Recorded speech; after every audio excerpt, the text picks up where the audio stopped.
This is chapter 4, taxable event and scope of supply.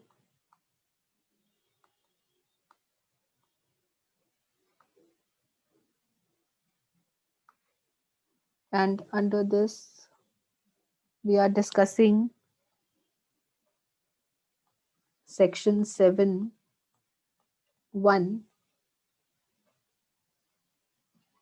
normal or taxable supplies.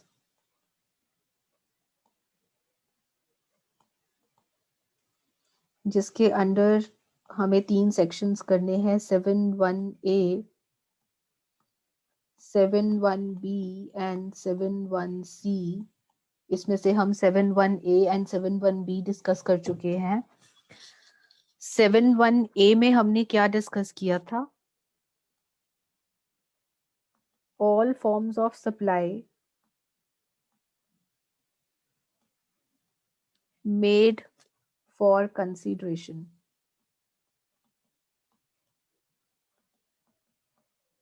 Second में हमने discuss किया था import of services.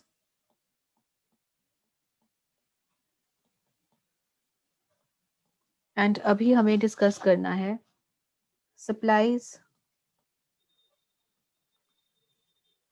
Made without consideration.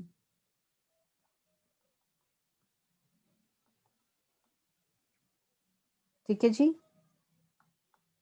With consideration, without consideration and import of services. इसमें हम 7(1)A, 7(1)B already discuss कर चुके हैं. आज हमें डिस्कस करना है सेक्शन 7(1)C.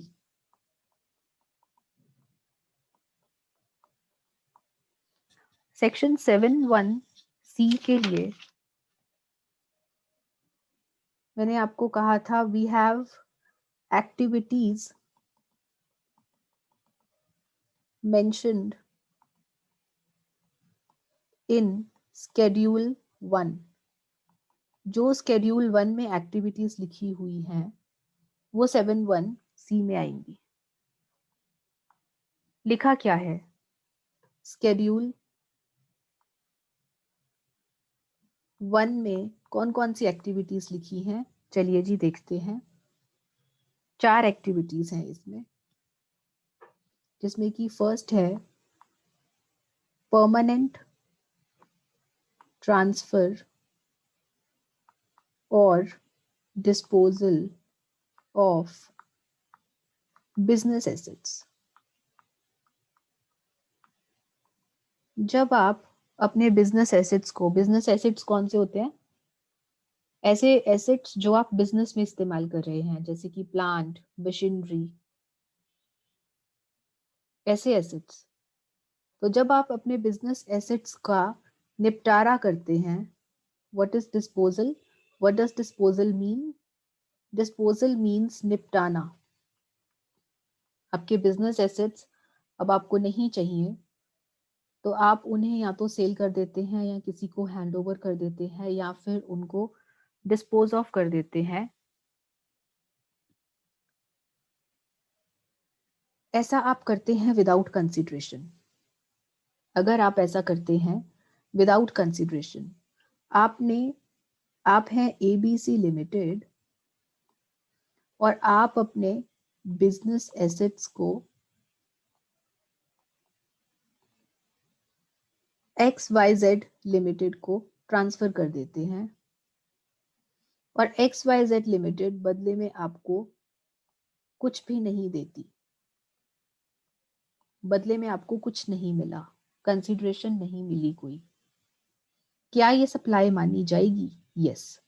सेक्शन 7(1)C कहता है कि अगर आप अपने बिजनेस एसेट्स को निपटा देते हैं, किसी और को ट्रांसफर कर देते हैं और बदले में चाहे आपको कुछ भी ना मिले तो भी इसको सप्लाई माना जाएगा.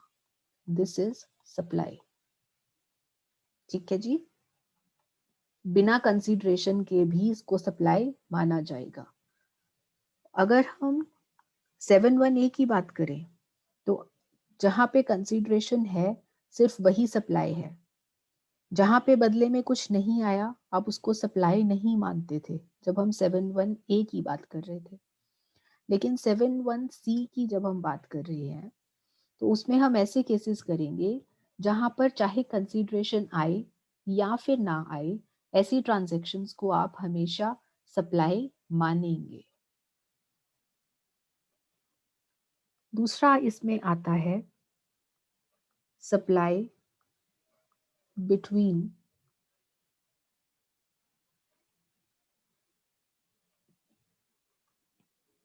रिलेटेड पर्सन्स और बिटवीन डिस्टिंक्ट पर्सन्स।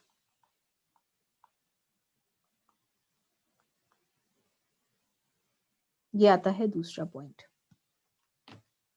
अब रिलेटेड पर्सन्स क्या हैं? रिलेटेड पर्सन्स का मतलब है संबंधित व्यक्ति।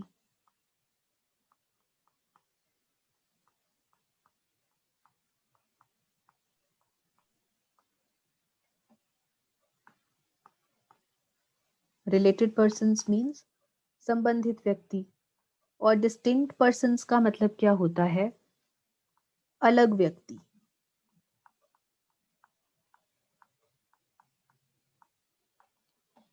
पहले हम एग्जांपल्स करते हैं रिलेटेड पर्सन्स के। रिलेटेड पर्सन्स कौन होते हैं? संबंधित व्यक्ति कौन होते हैं? जिनमें किसी तरह का कोई संबंध हो। रिलेटेड पर्सन्स के एग्जांपल्स हैं आपके employer employee, employer and employee. जो एम्प्लॉयर एंड एम्प्लॉई हैं, जो काम देता है और जो अपने एम्प्लॉयर के अंडर काम करता है, ये दोनों संबंधित व्यक्ति हैं। Partners of firm. एक फर्म में 3 पार्टनर्स हैं, तो तीनों पार्टनर्स आपस में रिलेटेड हैं, संबंधित हैं। Family members. जितने भी फैमिली मेंबर्स होते हैं, दे आर रिलेटेड पर्सन्स, संबंधित व्यक्ति। तो कहने का मतलब क्या है कि अगर मान लीजिए एम्प्लॉयर है, वो एम्प्लॉई को कोई गुड्स सप्लाई करता है और बदले में एम्प्लॉई से कुछ नहीं लेता, बदले में कुछ नहीं लेता, तो क्या ये सप्लाई मानी जाएगी? यस। सेक्शन 7(1)(c) कहता है कि जब संबंधित व्यक्ति आपस में एक दूसरे को कुछ सप्लाई करें और बदले में चाहे कुछ ना भी आए, तो भी आप उसे सप्लाई मानेंगे। फादर ने अपने बिजनेस में से कुछ आइटम्स सप्लाई करी, किसे? अपने सन को या फिर अपनी डॉटर को, और बदले में उससे कुछ भी चार्ज नहीं किया। There was no consideration. क्या इसे सप्लाई माना जाएगा? Yes, this is supply. जब संबंधित व्यक्तियों के बीच में आपस में कुछ भी लेन देन हो, चाहे बदले में कुछ मिले या ना मिले, तो उसे कहा जाएगा supply. This is your schedule 1। Schedule 1 का आपका सेकंड पार्ट चल रहा है। यहाँ पर 2 चीजें हैं, एक रिलेटेड पर्सन्स और एक है डिस्टिंक्ट पर्सन्स। तो रिलेटेड पर्सन्स की बात हम कर चुके हैं। Now let's talk about distinct persons. Distinct persons का मतलब मैंने आपको बोला अलग व्यक्ति।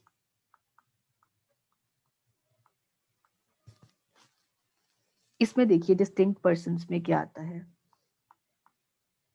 आपके बिजनेस का जो हेड ऑफिस है वो चंडीगढ़ में है, और जो ब्रांच ऑफिस है, एक ब्रांच ऑफिस दिल्ली में है और दूसरा ब्रांच ऑफिस हरियाणा में है। मैंने आपको जब हमने फीचर्स करे थे उस टाइम पे समझाया था कि जिस जिस जगह पे आप बिजनेसेस करते हैं हर जगह के लिए आपको अलग रजिस्ट्रेशन नंबर लेना पड़ता है, और रजिस्ट्रेशन नंबर को आप क्या कहते हैं? GST number. जीएसटी नंबर को आप शॉर्ट में कहते हैं जीएसटीएन। जीएसटीएन, तो इसका जीएसटीएन अलग है, इसका जीएसटीएन कुछ और होगा, और इसका जीएसटीएन कुछ और होगा। इसकी रजिस्ट्रेशन, हेड ऑफिस की रजिस्ट्रेशन कहाँ हो रखी होगी? चंडीगढ़ में। ब्रांच ऑफिस की रजिस्ट्रेशन हो रखी होगी दिल्ली के अंडर, और ब्रांच ऑफिस की रजिस्ट्रेशन हो रखी होगी हरियाणा वाले की हरियाणा के अंदर। सो तीनों ने अपना अलग अलग जीएसटीएन नंबर ले रखा है। ये तीनों हुए बेटा distinct persons, they are not related persons, they are distinct persons. जब एक ही एस्टेब्लिशमेंट के अलग अलग जगह पे अलग अलग ऑफिसेस हों और हर ऑफिस का, हर एस्टेब्लिशमेंट का अलग अलग जीएसटीएन हो, इन्हें आप कहते हैं डिस्टिंक्ट पर्सन्स। जब डिस्टिंक्ट पर्सन्स आपस में एक दूसरे के साथ कुछ सप्लाई करते हैं, मान लीजिए हेड ऑफिस ने ब्रांच ऑफिस को कुछ सप्लाई किया, लेकिन बदले में ब्रांच ऑफिस ने इसे कोई कंसीडरेशन पे नहीं करी, बदले में कुछ नहीं दिया, क्या इसे सप्लाई माना जाएगा? यस। सेक्शन 7(1)(c) कहता है कि इसे सप्लाई माना जाएगा। सिमिलरली हेड ऑफिस ने ब्रांच ऑफिस हरियाणा को कुछ गुड्स सप्लाई करे, लेकिन बदले में हरियाणा हेड ऑफिस ने, हरियाणा ब्रांच ऑफिस ने कुछ भी पे नहीं किया, देयर वॉज नो कंसिडरेशन, क्या इसे सप्लाई माना जाएगा? यस, क्योंकि सेक्शन 7(1)(c) कहता है कि जब रिलेटेड पर्सन्स या डिस्टिंक्ट पर्सन्स के बीच में किसी भी तरह का कोई लेन देन हो, चाहे बदले में कुछ मिले या ना मिले, उसको आप सप्लाई मानेंगे। थर्ड आता है इसमें principal agent relation, principal and agent relationship.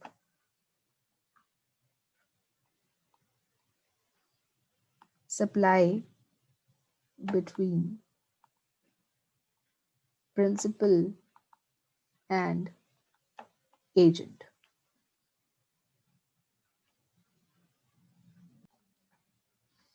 Supply between principal and agent. This is principal and here is the agent. Principal जो कहता है, agent वो करता है। प्रिंसिपल और एजेंट के बीच में आपस में कुछ गुड्स का लेन देन हुआ, बदले में एजेंट ने प्रिंसिपल को कुछ नहीं दिया, नो कंसिडरेशन वॉज चार्ज्ड, क्या ये सप्लाई है? यस।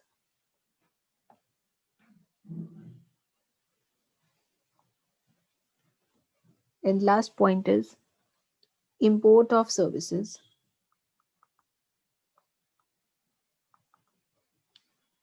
from related person.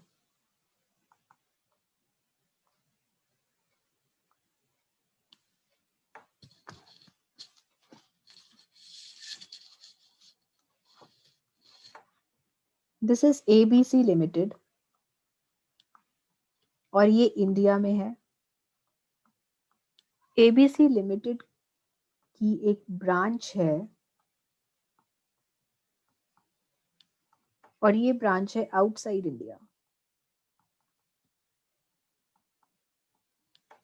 ये जो बाहर वाली ब्रांच है, ये इंडिया वाली ब्रांच को सर्विसेज सप्लाई कर रही है। दैट मीन्स कि जो इंडिया वाली एस्टेब्लिशमेंट है, वो अपनी ब्रांच से सर्विसेज इंपोर्ट कर रही है।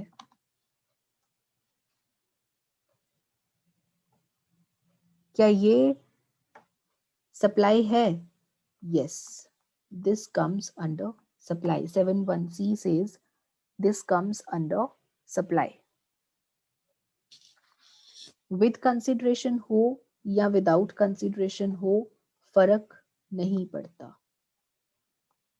कंसिडरेशन हो तो ठीक है, अगर कंसिडरेशन नहीं है तो भी इसको सप्लाई माना जाएगा। ये 4 पॉइंट्स आपके यहाँ पर आते हैं। अब हम एक काम करते हैं, जल्दी से सेक्शंस जो 7.1 है उसे कंक्लूड कर लेते हैं।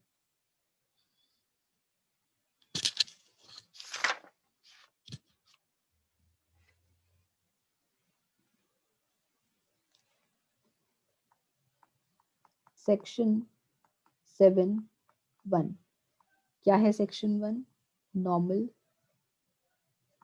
और टैक्सेबल सप्लाईज। 3 पार्ट्स हैं इसके। Section 7.1A, 7.1B, 7.1C।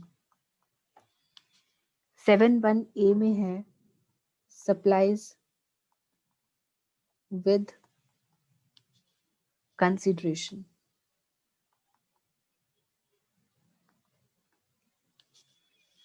और सप्लाईज विद कंसिडरेशन में हमने ऑल फॉर्म्स ऑफ सप्लाई किया था। 7 टाइप्स ऑफ सप्लाई। क्या है 7 types of supply? Sale, transfer, barter, licence, rental, lease. All forms of supply. इसमें 2 कंडीशंस थी आपकी। क्या 2 कंडीशंस थी? First is made for consideration, बदले में कुछ आना चाहिए। अगर बदले में कुछ नहीं आ रहा तो 7.1A में नहीं आएगा। और दूसरी कंडीशन थी इन द कोर्स और फर्दरेंस ऑफ बिजनेस। बिजनेस के दौरान या बिजनेस को बढ़ाने के लिए की गई चीज होनी चाहिए। अगर आप मुफ्त में कोई चीज प्रोवाइड कर रहे हैं या आप अपने बिजनेस के दौरान नहीं कर रहे, अपने पर्सनल यूज के लिए कर रहे हैं, तो वो 7.1A के अंडर नहीं आएगा। ये 2 कंडीशंस करी थी इसमें हमने। उसके बाद हमने किया था 7.1B, जिसमें आपका इंपोर्ट ऑफ सर्विसेज था। इंपोर्ट ऑफ सर्विसेज और इसकी 2 कंडीशंस थी। मेड फॉर कंसिडरेशन, यहां पर भी कंसिडरेशन आनी चाहिए। एंड वेदर और नॉट इन द कोर्स और फर्दरेंस ऑफ बिजनेस। चाहे बिजनेस के लिए हो या ना हो, फर्क नहीं पड़ता, लेकिन कंसिडरेशन आनी जरूरी है। Import of services. 7.1C, 7.1C में हमने किया है ऐसी एक्टिविटीज मेंशन्ड इन Schedule 1। और Schedule 1 में क्या है? Schedule 1 में आपकी 4 एक्टिविटीज हैं, 1, 2, 3 and 4। क्या है? Permanent transfer and disposal of business assets, business assets वाला पॉइंट। दूसरा, रिलेटेड एंड डिस्टिंक्ट पर्सन्स वाला पॉइंट। तीसरा, प्रिंसिपल एजेंट वाला पॉइंट।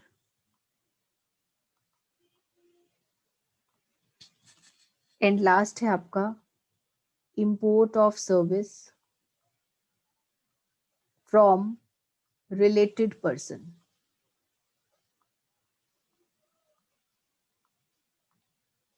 ये सब है। और यहां पर इन 4 पॉइंट्स में क्या है? Made without consideration. This is the whole summary of section 7(1). अब इसमें ना एक चीज देखो, इंपोर्ट ऑफ सर्विस के दो दो पार्ट्स हैं। एक 7(1)B में इंपोर्ट ऑफ सर्विस लिया गया है, एक 7(1)C में इंपोर्ट ऑफ सर्विस लिया गया है। देखिए देखिए कहाँ कहाँ, एक यहाँ इंपोर्ट ऑफ सर्विस है, एक यहाँ इंपोर्ट ऑफ सर्विस है। इन दोनों में डिफरेंस क्या है बेटा? यहाँ पर इंपोर्ट ऑफ सर्विस है फॉर कंसीडरेशन, ध्यान से देखिए, यहाँ पे इंपोर्ट ऑफ सर्विस है फॉर कंसीडरेशन, और यहाँ पे इंपोर्ट ऑफ सर्विस है विदाउट कंसीडरेशन, बिना कंसीडरेशन के। कहने का मतलब है कि इंपोर्ट ऑफ सर्विस तो आपका सप्लाई में आएगा ही आएगा। अगर वो कंसीडरेशन के लिए है तो वो 7(1)B में आ जाएगा, और अगर वो बिना कंसीडरेशन के है तो वो 7(1)C में कवर हो जाएगा। दूसरा डिफरेंस क्या है, यहाँ पर इंपोर्ट ऑफ सर्विस है रिलेटेड पर्सन से, सिर्फ संबंधित व्यक्ति से। अगर संबंधित व्यक्ति से बिना कंसीडरेशन के आप सर्विस इंपोर्ट कर रहे हैं तो वो आ जाएगा स्केड्यूल 1 में, 7(1)C में कवर हो जाएगा। और यदि आप रिलेटेड या अनरिलेटेड पर्सन से कंसीडरेशन के लिए सर्विस इंपोर्ट करते हैं, then it will come under section 7(1)B। ये डिफरेंस है दोनों इंपोर्ट ऑफ सर्विसेज में। और क्या है 7(1) में? यहाँ पर आप विद कंसीडरेशन की बात कर रहे हैं, यहाँ विद कंसीडरेशन, यहाँ आप विदाउट कंसीडरेशन की बात कर रहे हैं 7(1)C में, और 7(1)B में भी आप कंसीडरेशन की ही बात कर रहे हैं। कंडीशंस 7(1)A की भी वही है, 7(1)B की भी वही है। फर्क क्या है, 7(1)A में ड्यूरिंग बिजनेस कर रहे हैं आप तो माना जाएगा, और इंपोर्ट ऑफ सर्विस के केस में चाहे आप सर्विस के दौरान करें, बिजनेस के दौरान करें, चाहे आप बिजनेस के बिना करें, इंपोर्ट ऑफ सर्विस हमेशा सप्लाई माना जाएगा 7(1)B के अकॉर्डिंगली। जल्दी से इसको देखिए, कुछ प्रॉब्लम है तो पूछिए, फिर हम नेक्स्ट सेक्शन पे बढ़ेंगे।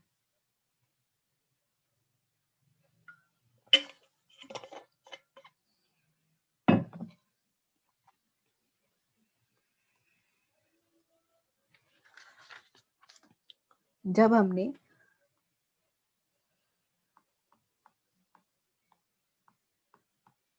हमने section 7 scope of supply start किया था,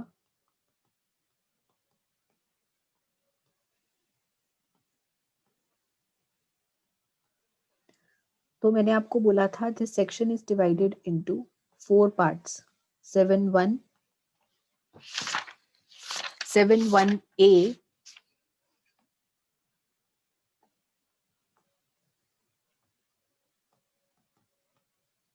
7(2) एंड 7(3), जिसमें मैंने 7(1) आपको बताया था नॉर्मल, और ये टेबल मैं आपको बार बार बना के दिखाऊंगी ताकि आपके दिमाग में फिक्स हो जाए।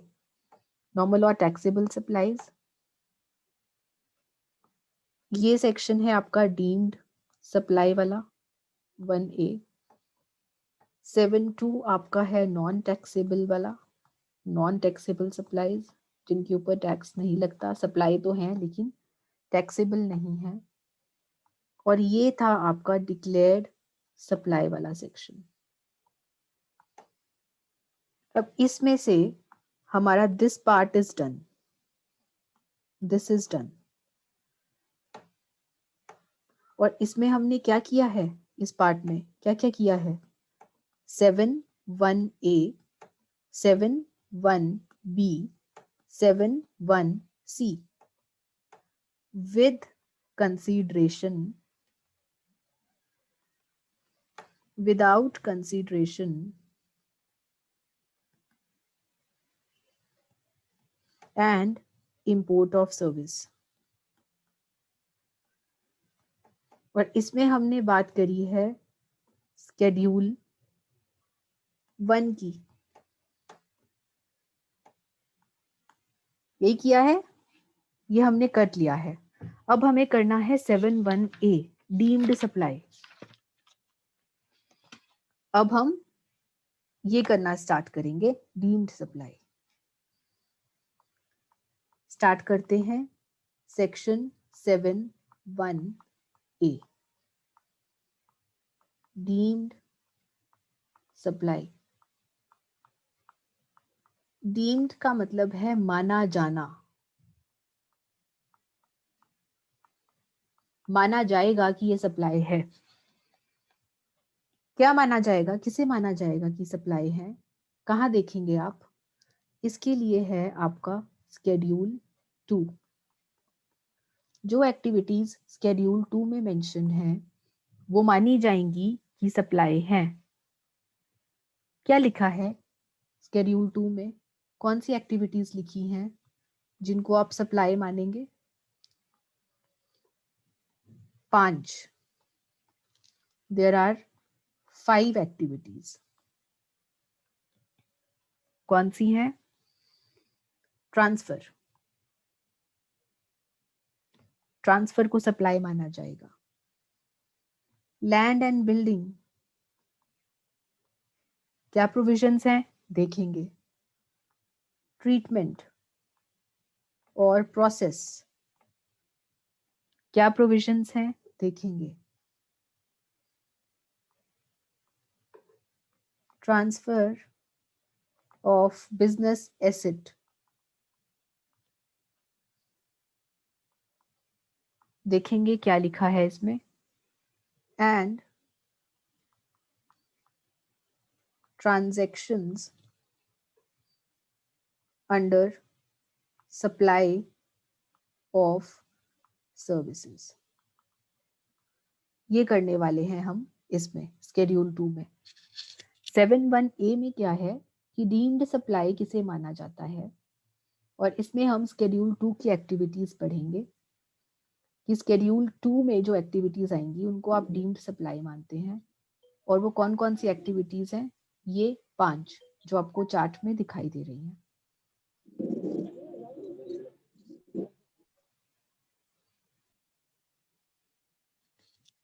तो चलिए फिर स्टार्ट करते हैं फर्स्ट पार्ट इसका, transfer. First activity of schedule 2, schedule 2 की फर्स्ट एक्टिविटी डिस्कस करते हैं जो कि क्या है? ट्रांसफर। क्या है भाई ट्रांसफर? ट्रांसफर के बारे में हम पहले भी बात कर चुके हैं। अगर आप ट्रांसफर करते हैं टाइटल इन गुड्स, यहां पे किसकी बात हो रही है? गुड्स की बात हो रही है। अगर आप ट्रांसफर करते हैं टाइटल इन गुड्स, टाइटल का मतलब क्या है? ओनरशिप। ओनरशिप का मतलब क्या होता है? मालिकाना हक। जब आप गुड्स का मालिकाना हक किसी को ट्रांसफर कर दें तो उसे माना जाएगा सप्लाई। उसे क्या माना जाएगा? Supply of goods. लेकिन जब आप गुड्स को ट्रांसफर करें, गुड्स को ट्रांसफर करें without transfer of title, without transfer of title, मतलब आप मालिकाना हक नहीं दे रहे किसी को, आप गुड्स को का मालिकाना हक नहीं दे रहे। आप गुड्स ट्रांसफर कर तो रहे हैं लेकिन सिर्फ इस्तेमाल करने के लिए, गुड्स को इस्तेमाल करने का हक दे रहे हैं, आप मालिकाना हक नहीं दे रहे। इसे आप कहते हैं सप्लाई ऑफ सर्विस। एग्जाम्पल इसका करते हैं। एग्जाम्पल देखिए, बेटर समझ में आएगा। ए ने बी को कार सप्लाई करी, सप्लाई ऑफ कार, सेल कर दी, ट्रांसफर कर दी। क्या माना जाएगा इसे? आपने मालिकाना हक दे दिया? क्या आपने मालिकाना हक दे दिया? हाँ जी, दे दिया। This is known as supply of goods. इसका एग्जाम्पल देखिए, आपने बी को कार सप्लाई करी लेकिन सिर्फ इस्तेमाल करने के लिए।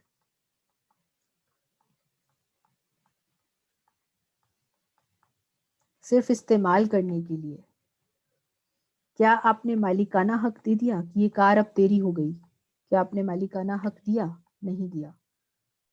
लेकिन कार तो दी ना इस्तेमाल करने के लिए। This is what, this is service, supply of service.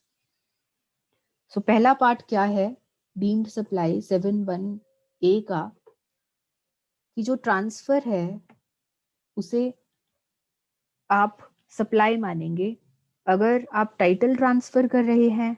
Title मतलब अगर आप मालिकाना हक ट्रांसफर कर रहे हैं तो वो सप्लाई ऑफ गुड्स में आ जाएगा। और अगर आप मालिकाना हक नहीं दे रहे, आप सिर्फ इस्तेमाल करने का हक ट्रांसफर कर रहे हैं, this is known as supply of service. बाकी पार्ट्स हम डिस्कस करेंगे नेक्स्ट सेशन में। कोई डाउट्स हैं तो पूछ लीजिए।